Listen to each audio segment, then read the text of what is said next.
سیرت النبی صلی اللہ علیہ وسلم کے پاکیزہ تذکرے کی سعادت ہم حاصل کر رہے ہیں۔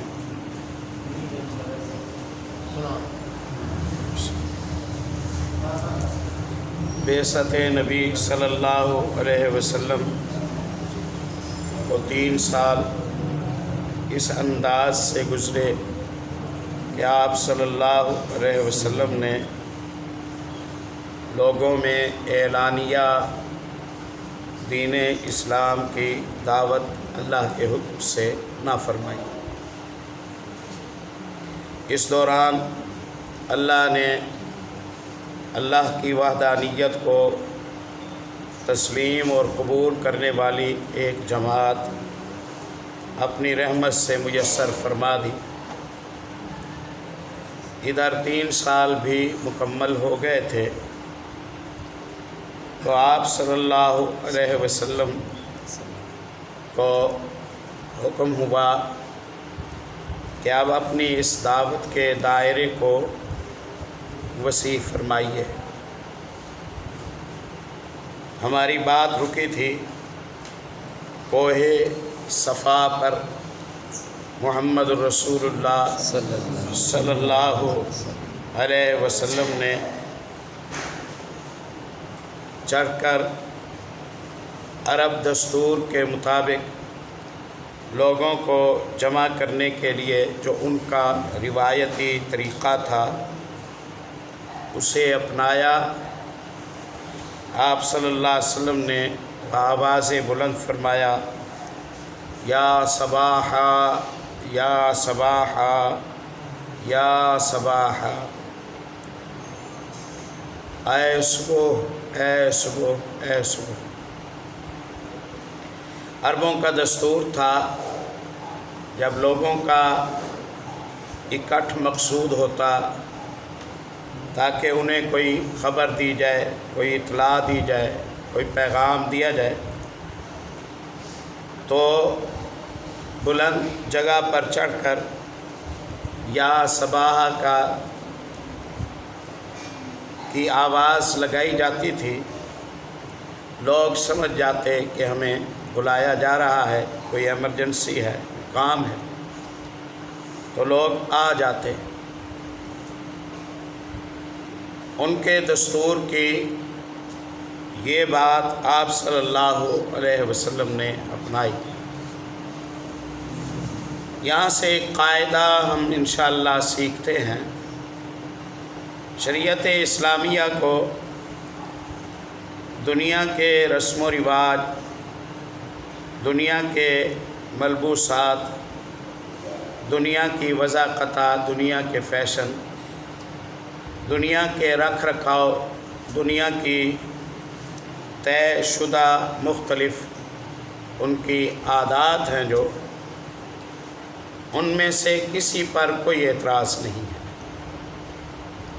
شریعت اسلامیہ ان عادات اور ان خصال کو بس ذرا اس گہرائی کے ساتھ دیکھتی ہے کہ یہ رسمیں اللہ اور اللہ کے رسول صلی اللہ علیہ وسلم کے کسی حکم سے متصادم تو نہیں ہیں۔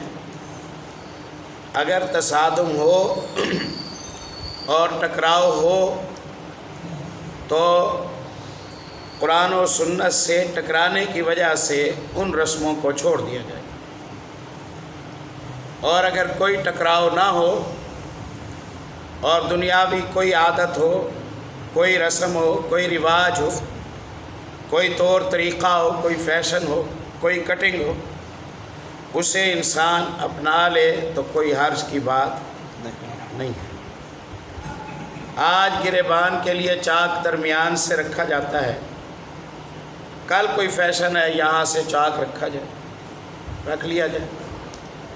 پھر کوئی فیشن ہے کہ یہاں زپ لگا دی جائے۔ پھر کوئی فیشن ہے کہ پیچھے کی طرف سے کوئی کٹ رکھ دیا جائے۔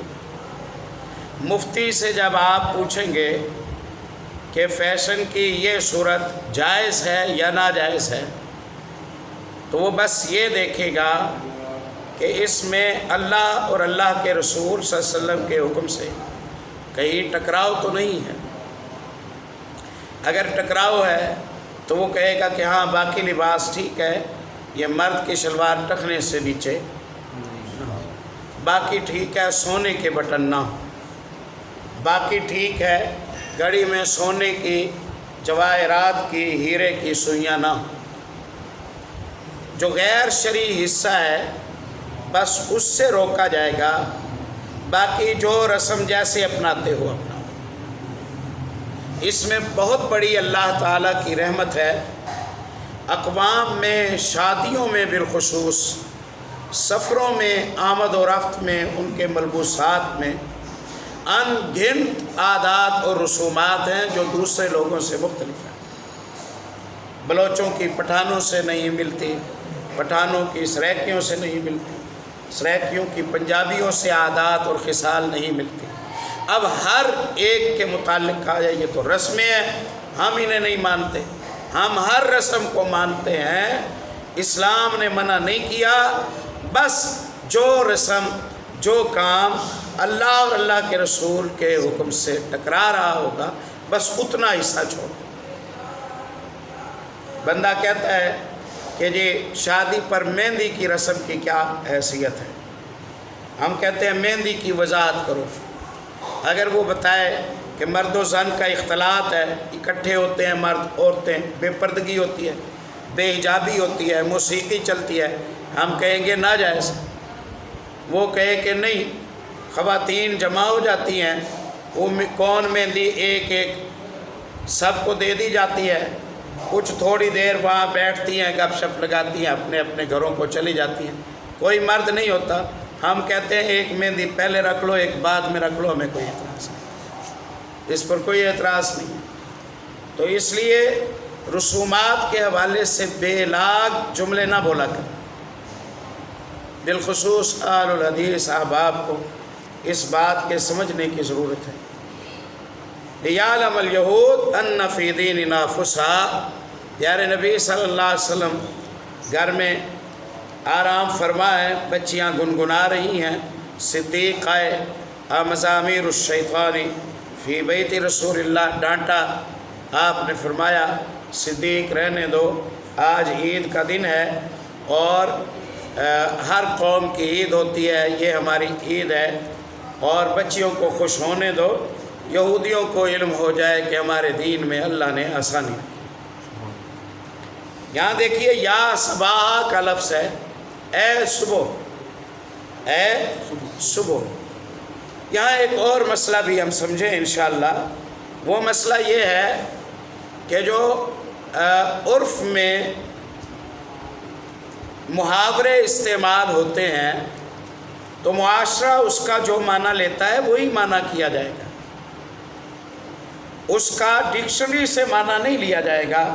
یا صباح کا جو لفظ ہے، لغت کی کتاب اٹھائیں اور اس میں آپ دیکھیں کہ اس کا کیا معنی ہے۔ وہ اے صبح، اے تو ندا ہے، اے تو ندا ہے، پکارنے والا پکار رہا ہے صبح کو۔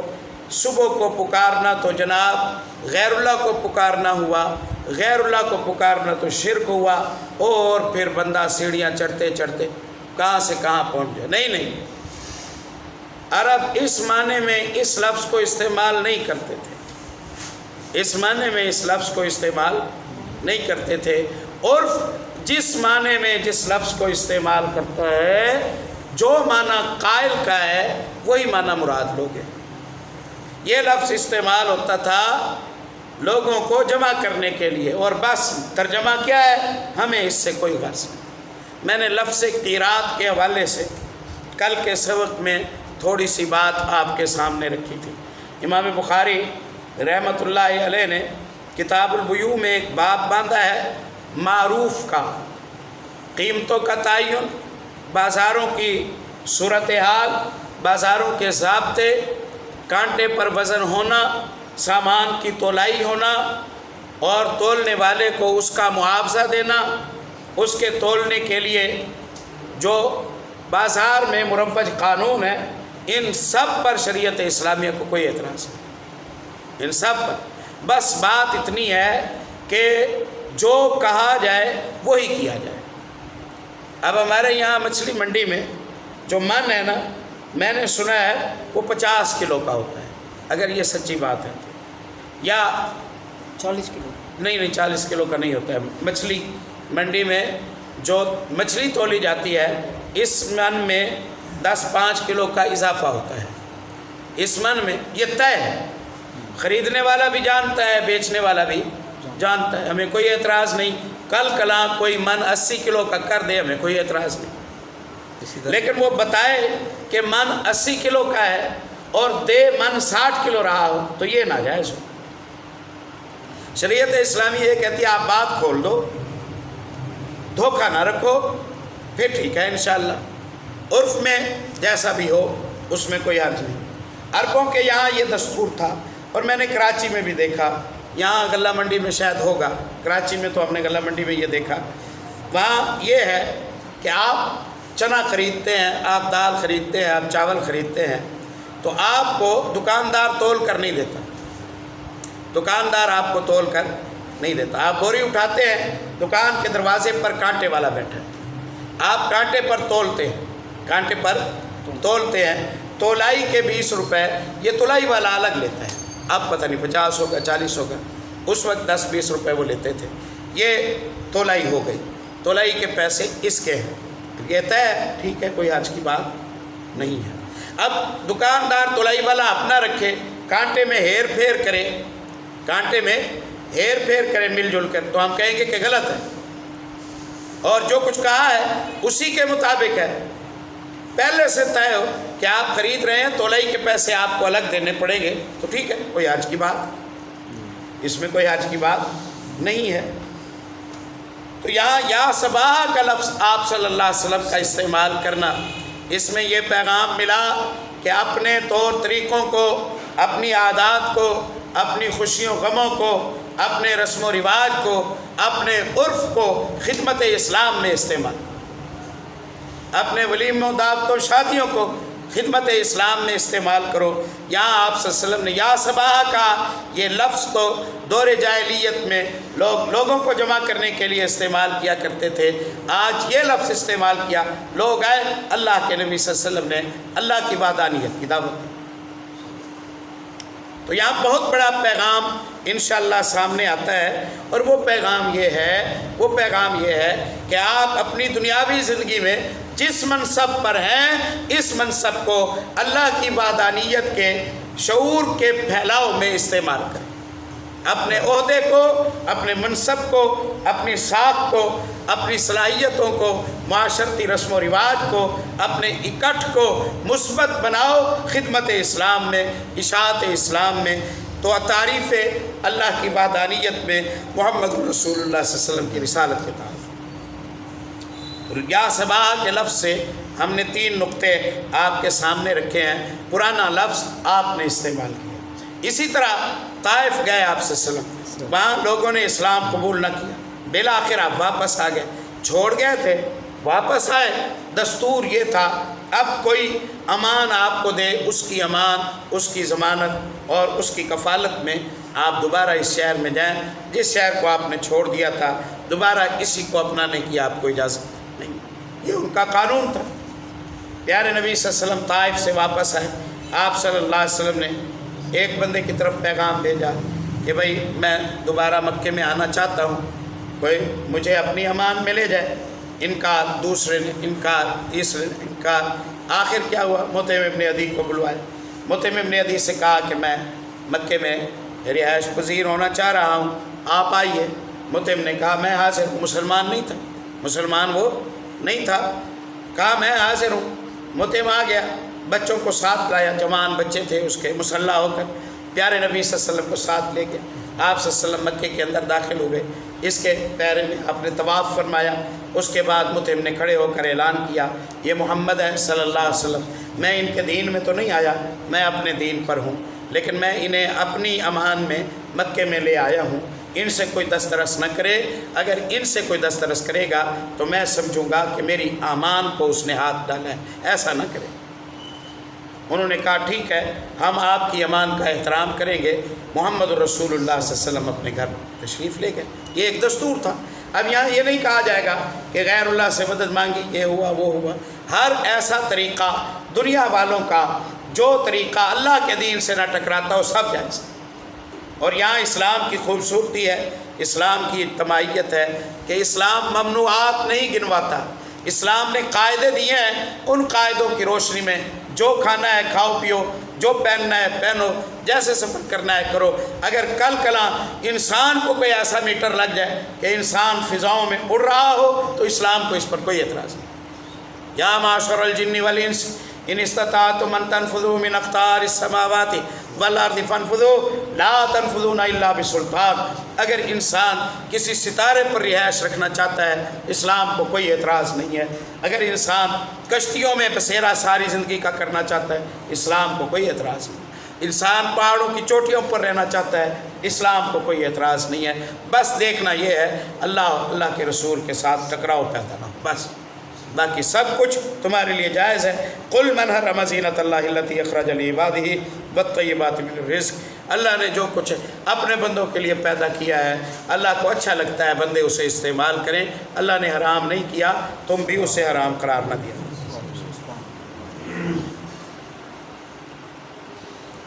قریش کے قبائل آپ کے پاس جمع ہو گئے، آپ نے انہیں اللہ کی وحدانیت اور اپنی رسالت یوم آخرت پر ایمان لانے کی دعوت دی۔ اس واقعے کا ایک ٹکڑا صحیح بخاری میں سیدنا عبداللہ ابن عباس رضی اللہ تعالیٰ عنہما سے مروی ہے۔ پہلے میں ہمیشہ یہ وضاحت کرتا ہوں، عبداللہ ابن عباس رضی اللہ تعالیٰ عنہ یہ جب واقعہ بیان کر رہے ہیں اس وقت، یہ جس وقت کا یہ واقعہ بیان کر رہے ہیں اس وقت عبداللہ ابن عباس رضی اللہ تعالیٰ عنہ کی عمر 3 سال تھی، بلکہ 3 سے بھی کم تھی، 3 سے بھی شاید ابھی پیدا نہیں ہوئے تھے، شاید کیونکہ 3 نبوی کا یہ واقعہ ہے۔ اور نبی کریم صلی اللہ علیہ وسلم کی وفات کے وقت عبداللہ ابن عباس رضی اللہ عنہ کی عمر 13 سال تھی۔ وفات کے وقت عبداللہ ابن عباس رضی اللہ عنہ کی عمر 13 سال تھی، تو 10 سال آپ نے مدینے میں گزارے، تو گویا ہجرت سے 3 سال پہلے یہ پیدا ہوئے۔ اور یہ ہجرت سے 10 سال پہلے کا قصہ بیان کر رہے ہیں جو ان کی پیدائش سے بھی پہلے کا ہے۔ صحابی سے نہیں پوچھا جائے گا کہ آپ پہلے کا واقعہ کیسے بیان کر رہے ہیں، درمیان کا واسطہ دیں۔ اللہ ہدایت دے ان لوگوں کو جنہوں نے مسلمات کو چھیڑ چھاڑ کر کے منہج کو ڈسٹرب کر دیا۔ امت محمد صلی اللہ علیہ وسلم کسی صحابی سے نہیں پوچھتی۔ میں نے پہلے بھی عرض کیا، جرح اور تعدیل کی کتابیں، حدیث کی پرکھ اور چھان کی کتابیں، حدیث میں راویوں کی پہچان کی کتابیں راویوں کا تعارف کراتی ہے، صحابی کا تعارف بس اتنا کراتی ہیں کہ یہ صحابی رسول ہے، بس اتنا تعارف کراتی، اس سے زیادہ نہیں۔ بس یہ کہتی ہیں، آپ شاملہ کھولیں، آپ کتب ستہ کھولیں، آج کل تو انٹرنیٹ کا زمانہ ہے، کھولیں، اس میں آپ دیکھیں صحابی کے نام پر الصحابۃ کلہم عدول، انہ صحابی والصحابۃ کلہم عدول، یہ صحابی رسول ہیں اور صحابہ سارے قابل اعتبار، صحابہ سارے قابل اعتبار ہیں۔ اس لیے کسی صحابی پر نہ جرح نہ تعدیل آپ کو نظر آئے گی، کسی صحابی مناقب نظر آئیں گے، فضائل نظر آئیں گے، خدمات نظر آئیں گے، لیکن کسی صحابی سے یہ نہیں پوچھا جاتا کہ آپ یہ بات کیوں بیان کر رہے ہیں۔ حتیٰ کہ صحابی مستقبل کی باتیں بیان کرتا ہے تو علماء کہتے ہیں یہ فی حکم المرفوع ہے، صحابی نے یہ باتیں ضرور رسول اللہ سے سنی، صحابی نے یہ باتیں ضرور رسول اللہ صلی اللہ علیہ وسلم سے سنی ہوں گی، ورنہ اپنی طرف سے مستقبل کی بات صحابی کیسے کر سکتا ہے۔ تو صحابی سے پوچھا نہیں ہے کہ آپ بتا دیں، صاف کہہ دیں کہ آپ نے رسول اللہ سے سنی ہے، صحابہ کلہم عدول۔ اس حدیث کو روایت کیا ہے ابن عباس نے، وہ اس وقت پیدا نہیں ہوئے تھے۔ اس حدیث کو روایت کیا ہے سیدنا ابو ہریرہ رضی اللہ تعالیٰ عنہ نے۔ ابو ہریرہ رضی اللہ تعالیٰ عنہ اس واقعے کے 17 سال بعد مسلمان، اس واقعے کے 17 سال بعد مسلمان ہوئے۔ صحابی نہ ابو ہریرہ سے کسی نے پوچھا کہ آپ کیسے بیان کر رہے ہیں، نہ عبداللہ ابن عباس رضی اللہ عنہ سے پوچھا۔ یہاں ایک منہج کا بڑا اہم سبق ہے جو ہمیں ملا۔ جب وَأَنذِرْ عَشِيرَتَكَ الْأَقْرَبِينَ، اپنے قریبی کنبے کے لوگوں کو آپ اللہ کے عذاب سے ڈرائیے، نازل ہوئی تو نبی صلی اللہ علیہ وسلم نے کوہ صفا پر چڑھ کر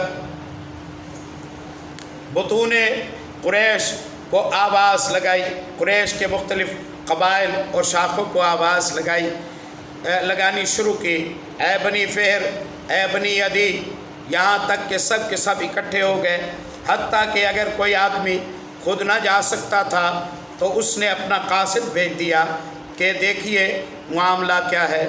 غرض قریش آ گئے، ابو لہب بھی آ گیا۔ اس کے بعد آپ نے فرمایا تم لوگ یہ بتاؤ، اگر میں یہ خبر دوں کہ ادھر وادی میں شاہ سواروں کی ایک جماعت ہے جو تم پر چھاپا مارنا چاہتی ہے تو کیا تم مجھے سچا مانو گے؟ لوگوں نے کہا ہاں، ہم نے آپ پر سچ ہی کا تجربہ کیا ہے۔ آپ نے فرمایا اچھا، تو میں تمہیں ایک سخت عذاب سے پہلے خبردار کرنے کے لیے بھیجا گیا ہوں۔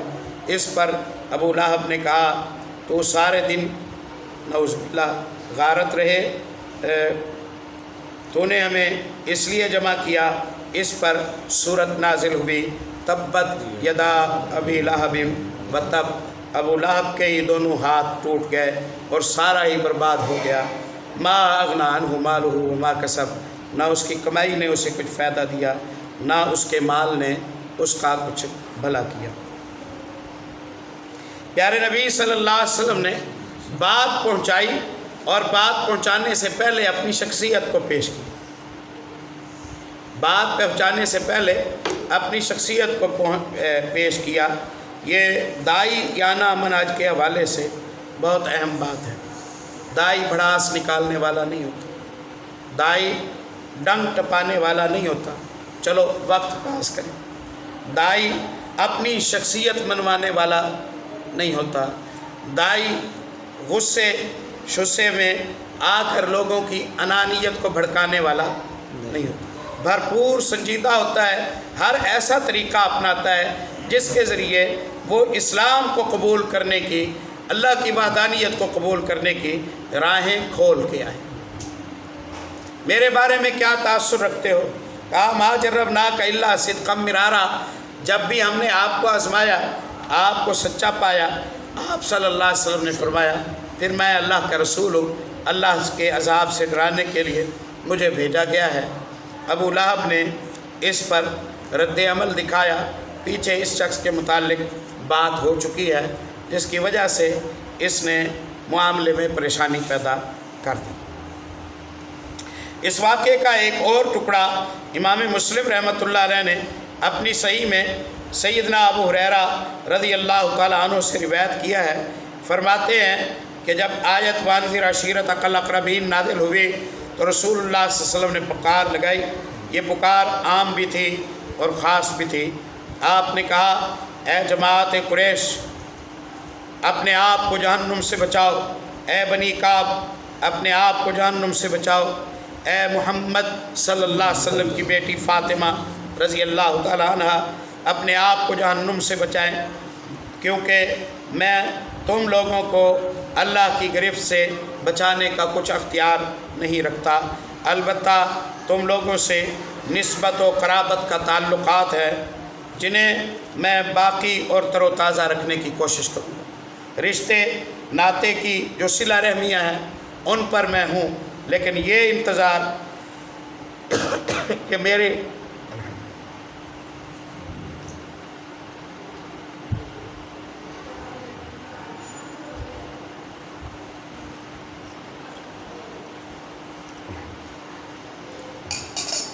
میرے ساتھ تمہاری قرابت داری ہے اور میں روز قیامت تمہیں چھڑا جاؤں گا، نہیں، ایسی بات نہیں ہے۔ یہاں بعض لوگوں نے یہ کہا ہے کہ فاطمہ رضی اللہ تعالیٰ عنہ اس وقت کم عمر تھی، انہیں بلانے کا کیا مطلب؟ بعض دفعہ بلا کر سامعین کو سنجیدہ کرنا مقصود ہوتا ہے، اصل بندے کو سنانا مقصود نہیں ہوتا، اصل بندے کو سنانا مقصود نہیں ہوتا، تاکہ قریب ترین رشتوں کے حوالے سے اگر یہی بات ہے تو پھر اور کون ہوگا کہ جو اس انتظار میں اپنے آپ کو غافل کرے۔ پیارے نبی صلی اللہ علیہ وسلم فرمایا کرتے تھے جس کا عمل اسے پیچھے پھینک دے اس کا رشتہ اسے آگے نہیں لے کے جا سکتا، اس کا رشتہ اسے آگے نہیں لے کے جا سکتا۔ ہم نے بلال کو دیکھا رضی اللہ تعالیٰ عنہ، ان کے قدموں کی چاپ محمد رسول اللہ صلی اللہ علیہ وسلم کو جنت میں سنائی گئی، اور ہم نے ابو لہب کو دیکھا کہ ابو لہب پر قرآن پاک کی یہ آیت مسلسل اس کی ذلت و رسوائی کی خبر دیتی رہے گی، تبت یدا ابی لہب وتب۔ یہ رسول اللہ صلی اللہ علیہ وسلم کا تایا ہے، آپ کے والد گرامی کا بھائی ہے، اور وہ قرابت کیا جزیرۃ العرب سے بھی تعلق رکھنے والے نہیں ہیں، ملک حبش سے آئے ہوئے ایک غلامی سے آزادی پانے والے ہیں۔ اللہ نے انہیں مقام دیا ایمان کی وجہ سے، اور اسے رسوا فرمایا ایمان نہ لانے کی وجہ سے، ایمان نہ لانے کی وجہ سے۔ وہ اللہ کے یہاں جو سکہ چلتا ہے وہ عمل اور عقیدے کا سلسلہ سکہ چلتا ہے۔ یہ اعلان غایت تبلیغ تھی، تبلیغ کی اصل منزل و مقصود تھی۔ رسول اللہ صلی اللہ علیہ وسلم نے اپنے قریب ترین لوگوں پر واضح کر دیا تھا کہ اب اس رسالت کی تصدیق پر ہی تعلقات موقوف ہیں، جس نسلی اور قبائلی عصبیت پر عرب قائم ہیں وہ اس خدائی انذار کی حرارت میں پگھل کر ختم ہو چکی ہے۔ اب جو لوگوں کا حق یا باطل پر ہونے کا جو فیصلہ ہے وہ ان کے ایمان و نظریے کی بنیاد پر ہوگا۔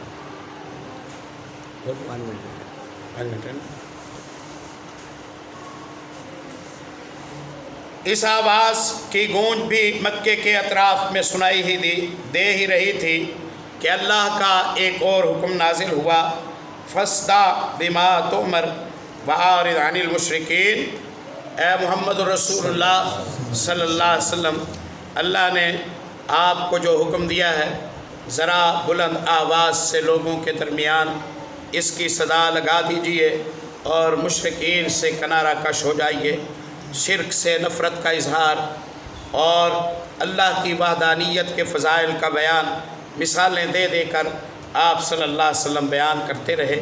اس کے بعد رسول اللہ صلی اللہ علیہ وسلم نے شرک کے خرافات اور اباطیل کا پردہ چاک کیا، بتوں کی حقیقت اور قدر و قیمت کو واشگاف کیا، ظاہر کرنا شروع کر دیا۔